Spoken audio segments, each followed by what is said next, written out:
To me, what elder abuse and exploitation consists of is the taking advantage of people who are in a vulnerable state, who do not have the ability to voice any kind of defense or to take control of certain issues such as financial and physical circumstances.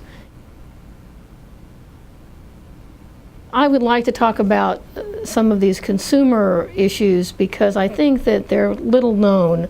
Although in the United States there has been some publicity about, for example, debt collection and how people who are collecting debt are trained to be particularly abusive and prey on the elderly when frequently their entire income is exempt from creditors. We see a tremendous amount of scams.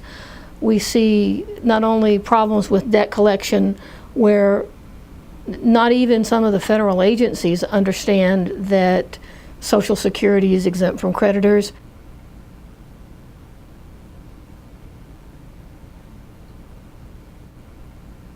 Frequently they're isolated. Frequently the only people they have contact with are the exploiting family members. So unless they call in Adult Protective Services or the police, and frequently they're afraid to call the police because this is their caregiver. I've talked to many, many elderly people who, when I say, "Are you willing to make a police report?" they go, "Oh, I couldn't turn in my son. I couldn't turn in my granddaughter." And people are embarrassed. They're ashamed. I can't tell you how many times I have talked to little old ladies who say that they are diabetic and that they were held hostage at a car lot until they signed an agreement to buy a car. They were held hostage by the car salesman. All of these programs, everything from Adult Protective Services to the Texas Department of Transportation dealership complaint numbers, they're overworked, understaffed, and completely underfunded. And any of these programs that we're talking about, it doesn't do any good to pass the legislation if you don't fund the service. Everybody needs to know that your job isn't done just to pass the legislation. If you don't fund the investigation and the prosecutions, you don't have the staff, none of this will make any difference.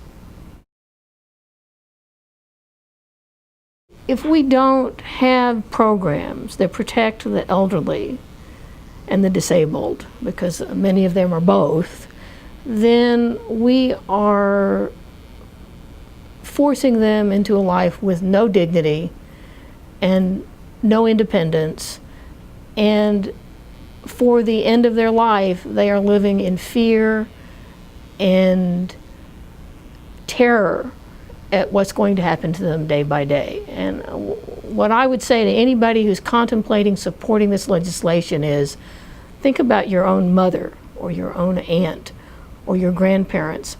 Do you really want them to be taken advantage of by somebody when they are at their most vulnerable and need help the most in their lives?